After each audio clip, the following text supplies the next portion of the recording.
지금 이 영상을 클릭하신 여러분, 믿어지십니까?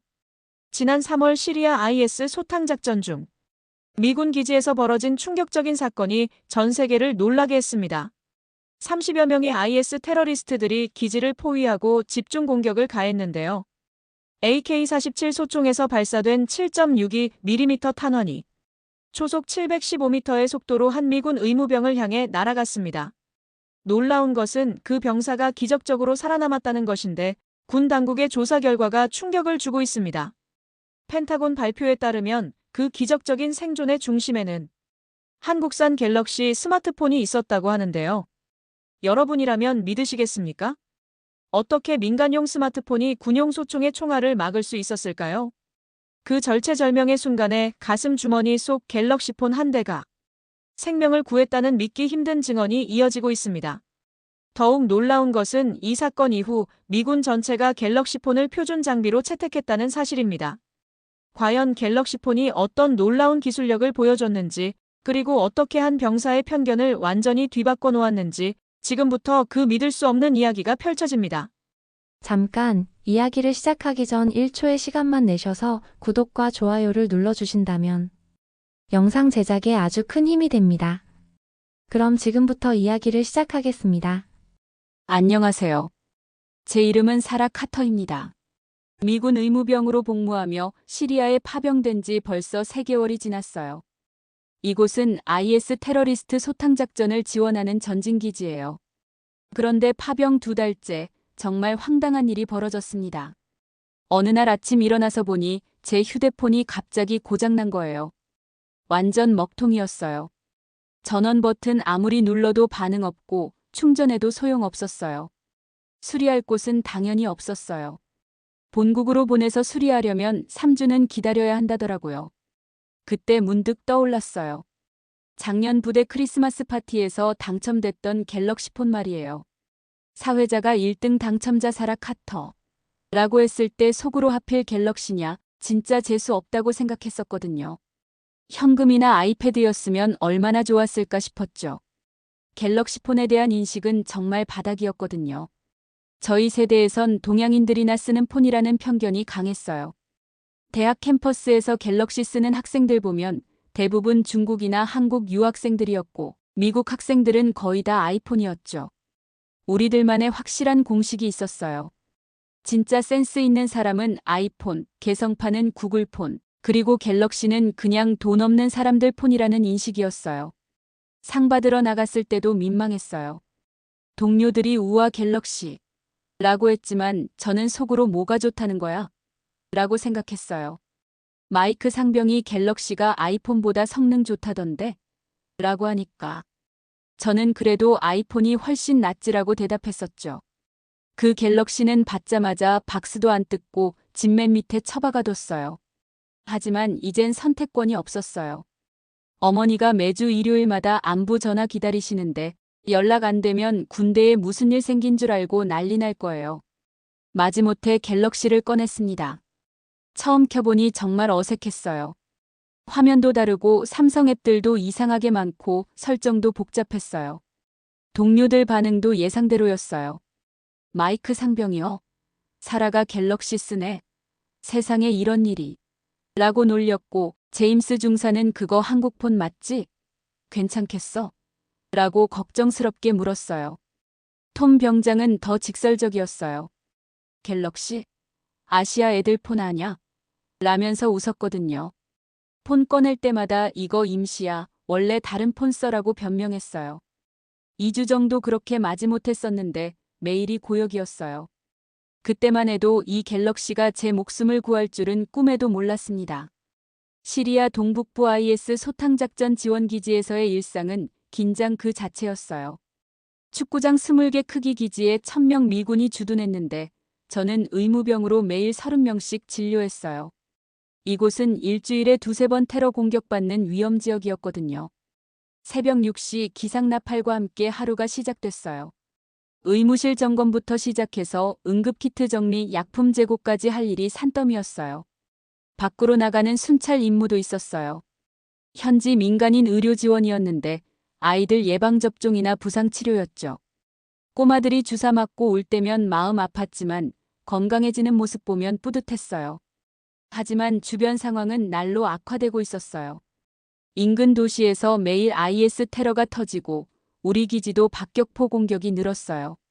밤엔 테러리스트들 때문에 모든 병사가 방탄복 입고 다녔죠. 그래도 일상은 계속됐어요. 저녁엔 동료들과 휴게실에서 영화 보고 갤럭시로 가족들과 영상통화했어요. 어머니는 화질이 더 좋아진 것 같다고 하셨는데 저는 속으로 그래도 아이폰이 낫지라고 생각했어요. 3월 15일은 평범한 하루였어요. 밤 10시쯤 잠자리에 들었는데 그때까지만 해도 몇 시간 뒤 벌어질 일은 상상도 못했어요. 새벽 4시 30분, 갑자기 기지 전체에 비상경보가 울렸어요. 평소와 완전 다른 급박한 사이렌이었죠. 한 번도 들어본 적 없는 연소금이었어요. 잠에서 깬 순간 심상치 않다는 걸 직감했어요. 이번엔 규모가 달랐어요. 기지 밖에서 폭발음이 연달아 터졌고 총성도 사방에서 울렸어요. 동서남 세 방향에서 동시 공격이었어요. 30명 규모 IS 테러리스트들이 기지를 완전 포위한 상태였어요. 지금까지 중 최대 규모 공격이었죠. 급히 전투복 입고 방탄복 착용했어요. 의무병으로서 응급장비 챙기는 게 최우선이었죠. 응급키트 3개, 수혈용 혈장 10개, 진통제, 항생제, 지혈제까지 가방 2개에 담았어요. 15kg가 넘었지만 어쩔 수 없었어요. 복도 달리는 동안 벽에서 총탄 튀는 소리 들렸어요. 테러리스트들이 기지 내부까지 침투한 거였어요. 몸 낮춘 채 의무실에서 1번 막사로 이동했어요. 첫 부상자 발생했다는 무전이 들어왔거든요. 현장 도착하니 완전 지옥이었어요. 연기와 먼지 자욱한 가운데 곳곳에서 신음소리가 들렸어요. 윌슨 일병이 어깨에 AK-47의 파편에 맞아 피를 흘리고 브라운 상병은 폭발로 다리 못 움직이는 상태였어요. 재빨리 응급분류 시작했어요. 빨간 태그는 즉시 치료, 노란색은 지연 가능, 초록색은 경상으로 나눠서 가장 위급한 윌슨부터 처치했어요. 의료진으로서 한정된 시간에 최대한 많은 생명 구하는 게 목표였거든요. 어깨 동맥 출혈 멈추고 쇼크 방지 조치했어요. 그때 무전기에서 급박한 목소리 들려왔어요. 이번 막사 부상자 발생. 의무병 즉시 출동. 상태 위중. 존슨 일병이 쓰러졌다는 거였어요. 대퇴동맥 근처 큰 파편 맞아 대량 출혈 진행 중이라고 했어요. 정말 심각한 상황이었죠. 대퇴동맥 손상은 5분 내 응급처치 안 하면 90% 사망이에요. 게다가 존슨은 19살 어린 병사였어요. 그 아이를 포기할 순 없었어요. 이번 막사로 향했는데 그곳은 테러리스트들의 집중 포격받는 최전방이었어요. 동료들이 너무 위험해 진정될 때까지 기다려라고 말렸지만 갈 수밖에 없었어요. 의무병으로서 부상자 포기할 순 없었거든요. 방탄복 재점검하고 헬멧 단단히 썼어요. 15kg 의료장비 메고 몸 낮춘 채 지그재그로 달렸어요. AK-47 총성이 귓가에서 울리고 박격포 폭발음도 점점 가까워졌어요. 건물 사이 엄폐하며 이동했어요. 50m 달리다 폭발음 들리면 엎드리고 총성 잦아들면 다시 뛰기 반복했어요. 평소 훈련한 전술 기동을 실전에서 쓰는 순간이었어요. 이번 막사 도착했을 때 존슨은 이미 의식 잃어가고 있었어요. 얼굴 창백하고 입술도 파래졌어요. 오른쪽 다리에서 피가 분수처럼 솟았어요. 대퇴동맥이 완전 파열된 것 같았어요. 3분 내 의식 잃고 5분 내 심정지 올 상황이었죠. 즉시 지혈대를 허벅지 상단에 최대한 꽉 감았어요. 쇼크 방지로 다리 높이 올리고 담요로 체온 유지시켰어요. 모르핀 진통제도 놨어요. 75kg 성인 남성을 업고 이동하는 건 정말 힘들었어요.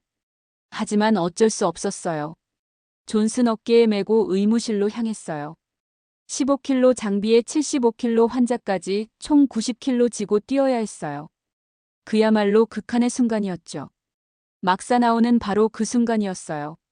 갑자기 왼쪽 옆구리에 뜨거운 쇠막대기로 찌르는 듯한 충격이 느껴졌어요. 번개 맞은 것 같았어요. 아, 총 맞았구나 생각이 머릿속 스쳤어요. 7.62 탄환이 왼쪽 옆구리 직격한 거였어요. 극심한 고통과 함께 다리 힘 빠지면서 존슨과 함께 주저앉았어요. 존슨은 의식을 잃었고 전숨도 제대로 못 쉬었어요. 시야가 흐려지고 심장 미친 듯이 뛰면서 식은땀 났어요. 총 상환자를 많이 봐서 알았어요. 평소 가슴 주머니에 넣어뒀던 가족 사진을 마지막으로 보고 싶었어요. 떨리는 손으로 주머니를 더듬었는데 딱딱한 사각형이 잡혔어요. 차갑고 단단한 느낌이었어요. 힘겹게 꺼내보니 바로 그 갤럭시 폰이었어요. 그런데 뭔가 이상했어요. 폰 보는 순간 온몸에 전율이 흘렀어요. 화면이 완전히 박살나 있었거든요. 분명 총알 충격받은 것 같았는데 이상한 점이 있었어요. 총상 입었으면 당연히 피가 나야 하는데 제 옷엔 피가 전혀 없었어요. 옆구리 만져봐도 상처가 없었어요. 그제야 깨달았어요. 총알이 제 몸 관통한 게 아니라 갤럭시 폰에 막혔다는 걸 말이에요. 폰 뒤집어 보는 순간 정말 소름 돋았어요. 7.62 탄환이 폰 뒷면에 완전히 납작하게 박혀 있었거든요. 동전을 프레스기로 누른 것처럼 평평해져 있었어요. AK-47 탄환이 초속 715m로 날아와서 2000줄이 넘는 엄청난 에너지로 충돌했는데 그걸 완전히 흡수한 거였어요. 이건 정말 상상도 못할 일이었죠. 갤럭시 뒷면 자세히 보니 놀라운 걸 발견했어요. 전투기에 쓰는 특수 금속 프레임이 총알 충격을 분산시켰고 일반 유리보다 10배 강한 특수 강화 유리가 충격을 흡수한 거였어요. 이런 소재는 망치로 쳐도 안 깨질 정도로 단단하다고 하더라고요. 손으로 만져보니 폰이 얼마나 견고한지 새삼 느껴졌어요. 이 작은 기기 안에 전투기 동체급 특수 합금이 들어있었던 거예요. 일반 알루미늄보다 3배 강한 항공기용 소재를 스마트폰에 썼다니 정말 놀라웠어요. 화면은 박살났지만 본체는 여전히 멀쩡했어요. 심지어 전원도 켜졌어요. 삼성 로고 뜨면서 보안 시스템 작동한다는 메시지까지 나왔어요. 이 정도 충격받고도 시스템이 살아있다니 믿기지 않았어요. 나중에 알았는데 갤럭시는 미군 장비와 똑같은 혹독한 테스트 통과한 제품이었어요. 물속 1시간 넣어도 멀쩡하고 영하 40도 추위와 영상 60도 더위에서도 작동해요. 2m 높이에서 콘크리트에 떨어뜨려도 안 부서지게 만들어졌다고 하더라고요. 그 순간 깨달았어요. 제가 그동안 갤럭시에 대해 가진 편견이 얼마나 무지에서 나온 건지 말이에요. 겉보기엔 화려하지 않을 수 있지만 실제 성능과 내구성에선 세계 최고 수준이었던 거죠. 삼성과 한국 기술에 대한 선입견도 완전 잘못된 거였어요. 총알이 가슴 주머니 갤럭시에 막혀서 옆구리 쪽으로 충격이 전해진 거였어요. 그래서 옆구리에 총알 박힌 것처럼 느꼈던 거죠. 만약 이 폰 없었다면 총알이 바로 제 심장 관통했을 거예요. 즉사였을 거라고요. 그동안 싫어하고 무시했던 갤럭시가 제 목숨 구해준 거였어요. 경품으로 당첨되어 억지로 갖고 있던 폰이 고장으로 마지못해 쓰던 폰이 인생에서 가장 소중한 물건이 된 거였어요. 이보다 극적인 반전이 또 있을까요? 존슨 상태 다시 확인해보니 맥박이 안정되어 있었어요. 지혈대 효과로 출혈이 멈춘 것 같았어요. 저도 충격에서 벗어나 다시 일어설 수 있었어요. 갤럭시 덕분에 두 사람 모두 살아날 수 있었던 거죠. 그때부터 갤럭시 보는 시각이 완전히 달라졌어요. 이건 단순한 스마트폰이 아니라 제 생명의 은인이었어요. 그리고 제가 얼마나 어리석은 편견을 가졌는지 뼈저리게 깨달았어요.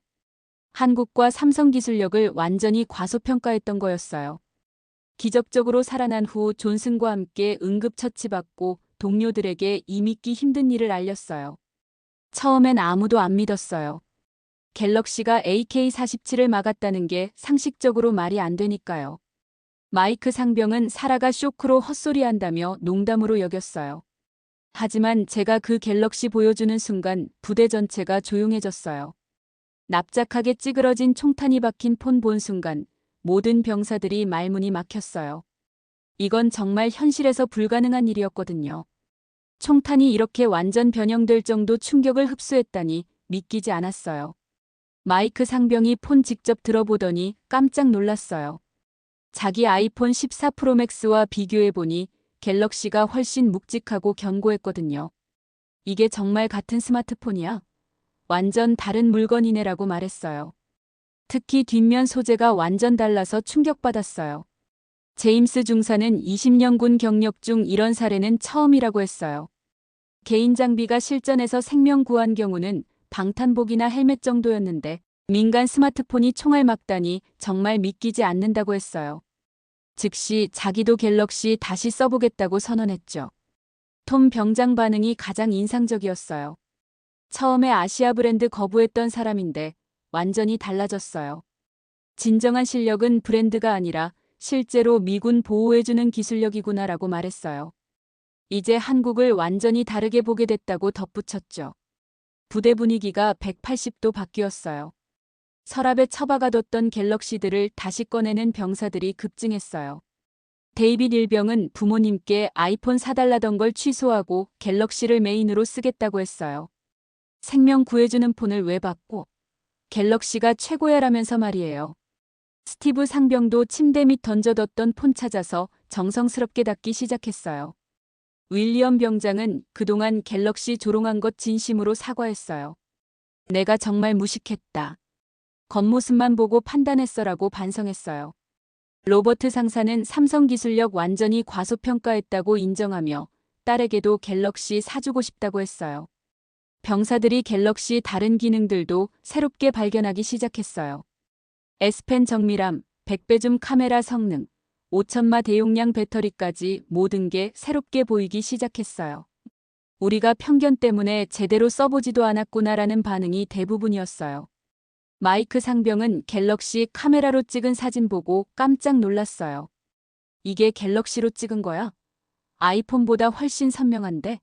라면서 특히 야간 모드와 줌 기능에 감탄했어요. 제임스 중사는 배터리 지속력에 놀랐어요. 하루 종일 써도 배터리 남아있네. 아이폰은 오후에 벌써 떨어지는데라고 했죠. 저 역시 이번 사건으로 한국과 삼성에 대해 완전 새로운 인식을 갖게 되었어요. 단순히 값싼 아시아 제품이 아니라 세계 최고 수준 기술력을 가진 브랜드였던 거죠. 제 목숨의 은인이나 다름없었어요. 그동안 제가 얼마나 무지하고 편견에 사로잡혀 있었는지 뼈저리게 깨달았어요. 부대 전체에서 갤럭시 인식이 완전히 뒤바뀌었어요. 예전엔 찐따폰이라고 불렸던 갤럭시가 이제는 생명구원폰, 최강 내구폰이라는 별명을 얻었어요. 심지어 갤럭시 가진 병사들이 부러움의 대상이 되었죠. 정말 극적인 반전이었어요.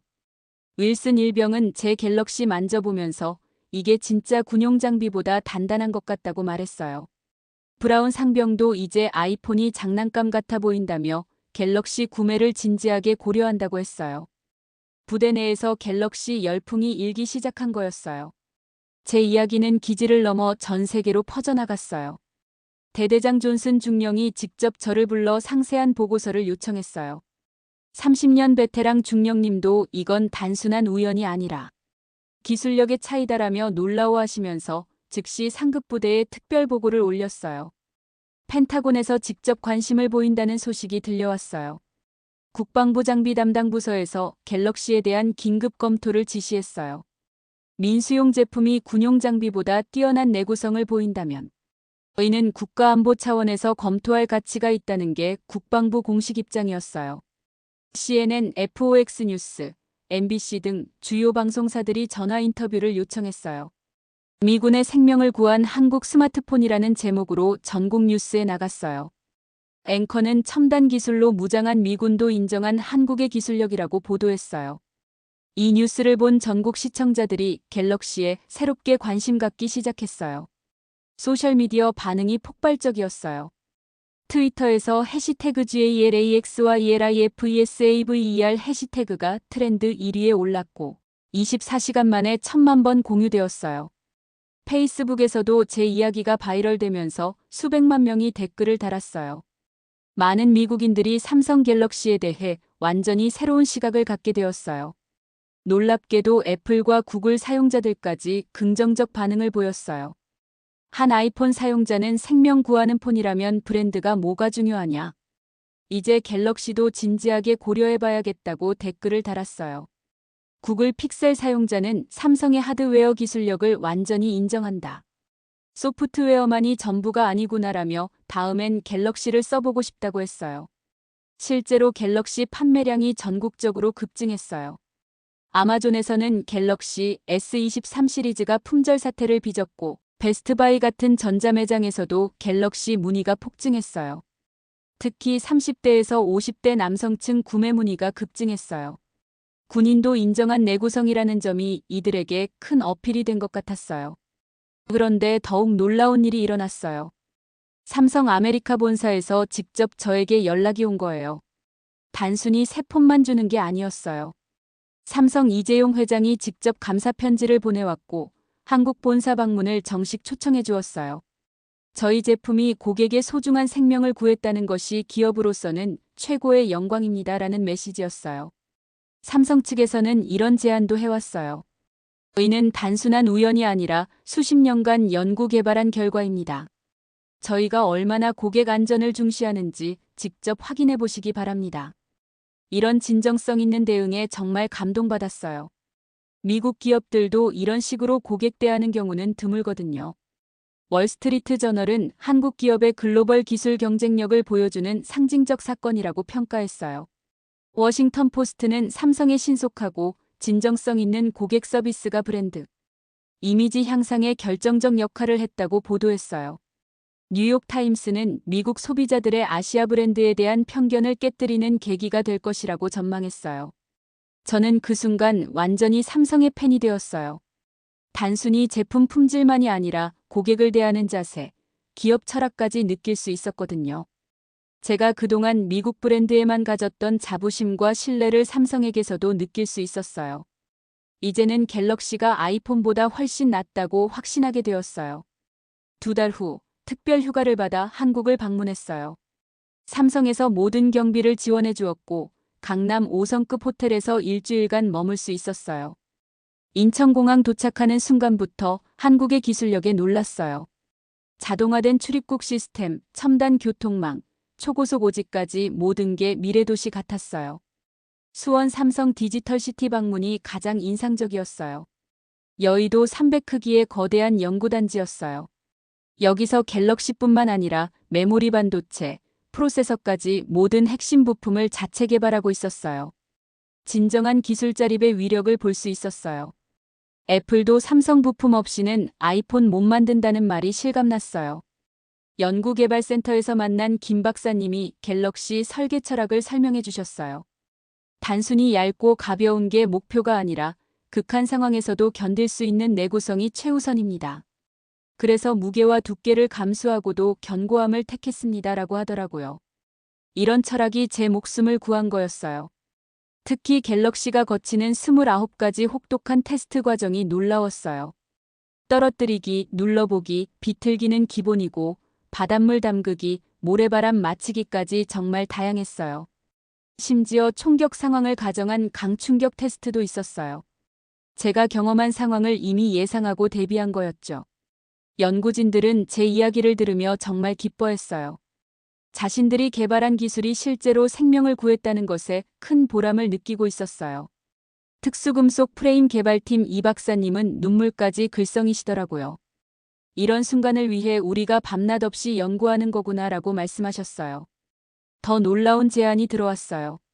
삼성에서 미군과의 군사기술 협력을 본격 추진하고 싶다는 거였어요.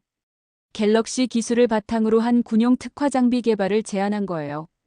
단순한 휴대폰이 아니라 전투 상황에서 생존을 돕는 종합 장비로 발전시키자는 거였죠. 박상무님이 보여준 군용 갤럭시 프로토타입은 정말 놀라웠어요. 기본 내구성은 물론이고 야간 투시 카메라, 위성 통신 기능, 방사능 측정 센서까지 탑재되어 있었어요. 심지어 응급 상황에서 심폐소생술 가이드까지 제공하는 의료 AI가 내장되어 있더라고요. 이 정도면 정말 군용 장비네요라고 감탄했어요. 우리의 목표는 단순히 스마트폰을 파는 것이 아닙니다. 사용자의 생명과 안전을 지키는 것입니다라고 박상무님이 말씀하셨어요. 이런 철학과 기술력을 직접 확인하면서 삼성에 대한 신뢰가 더욱 깊어졌어요. 대구 삼성 라이온즈 파크 방문도 특별한 경험이었어요. 프로야구팀까지 운영하는 종합기업의 스케일을 실감할 수 있었어요. 시구를 하면서 어린 시절 아버지와 디트로이트 타이거스 경기 보러 갔던 추억이 떠올랐어요. 삼성 덕분에 한국에서도 따뜻한 기억을 만들 수 있었어요. 한국에서 돌아온 후 정말 놀라운 일들이 연달아 일어났어요. 먼저 펜타곤에서 저를 워싱턴으로 긴급 소환했어요. 매티스 국방장관이 직접 참석하는 고위급 회의에서 제 경험을 증언해달라는 거였어요. 민간 제품이 군용 장비를 능가하는 성능을 보인다면 이는 국가안보 차원에서 검토해야 할 사안이라는 게 장관님 판단이었어요. 저는 30분간 갤럭시의 내구성과 한국의 기술력에 대해 상세히 증언했어요. 특히 총알을 막아낸 구체적 상황과 삼성의 기술적 우수성을 강조했어요. 매티스 장관님의 반응이 즉각적이었어요. 심지어 차세대 군용 통신장비 개발 프로젝트에 삼성을 우선 협력사로 검토하라고 명령하셨어요. 동맹국의 우수한 기술을 적극 활용해야 한다는 게 장관님 지시였어요. 육군 참모총장님은 더 구체적이었어요. 현재 사용 중인 AN/PRC-154 전술 통신 장비보다 갤럭시가 내구성이 뛰어나다면 교체를 고려해야 한다고 말씀하셨어요. 해군작전부장님도 함정용 통신 장비로 갤럭시 기술 도입을 검토하겠다고 하셨어요. 공군 참모총장님은 조종 사용 개인 장비로도 활용 가능성이 높다고 평가했어요. 가장 놀라운 건 그 자리에서 즉석 결정이 난 거예요. 국방부에서 삼성과 5년간 총 50억 달러 규모의 군사기술 협력 MOU를 체결하기로 한 겁니다. 갤럭시 하나에서 시작된 일이 이렇게 큰 프로젝트로 발전할 줄은 상상도 못했어요. 한국은 우리의 핵심 동맹국이자 기술 파트너라는 게 공식 입장이 되었어요. 결국 미군 전체에서 갤럭시 표준 채택이 공식 결정되었어요. 전 세계 120개국에 주둔한 미군 35만 명이 모두 갤럭시를 사용하게 된 거예요. 이는 단순한 장비 교체가 아니라 미군 역사상 최대 규모의 통신 장비 혁신이었어요. 메이드 인 코리어가 미군의 공식 장비가 된 역사적 순간이었어요. 삼성 주가가 연일 상한가를 기록했어요. 미군 채택 소식이 알려지자 전 세계 투자자들이 주목하기 시작했어요. 월스트리트에서는 삼성이 애플을 뛰어넘는 결정적 계기가 될 것이라는 분석이 나왔어요. 실제로 삼성 시가총액이 애플을 추월하는 역사적 순간이 연출되었어요. NATO 전체가 갤럭시로 통일될 가능성까지 제기되었어요. 미군이 인정한 기술력이라는 것이 가장 강력한 마케팅이 된 거였어요. 삼성에서도 이에 화답했어요. 미군 전용 갤럭시 밀리터리 에디션을 정식 출시한다고 발표했어요. 방탄급 내구성, 암호화 통신, 위성 연결, 생체 인식까지 최첨단 군사 기술이 모두 집약된 모델이었어요. 세계 최강 내구성 스마트폰이라는 캐치프레이즈로 전 세계에 출시되었어요. 이 모든 과정을 지켜보면서 저는 정말 뿌듯했어요. 제 한 번의 경험이 한미 군사 협력의 새로운 장을 연 거니까요. 더 중요한 건 전 세계가 한국의 기술력을 인정하게 되었다는 거예요. 한국이 단순한 제조업 국가가 아니라 세계 최고 수준의 기술 강국임을 증명한 거였어요. 지금도 저는 자랑스럽게 갤럭시를 사용하고 있어요. 제 가슴 주머니에는 여전히 그 총알 맞은 갤럭시가 들어있어요. 세계 최고의 기술력으로 무장한 진짜 생명을 구하는 폰이니까요. 오늘의 사연은 여기까지입니다. 여러분의 구독과 좋아요는 영상 제작에 아주 큰 힘이 됩니다. 오늘도 우리 구독자님들의 가정에 건강과 행복이 가득하시길 진심으로 바라겠습니다. 영상 끝까지 시청해주셔서 정말 감사합니다. 저는 다음에 더 좋은 이야기로 찾아뵙겠습니다. 감사합니다.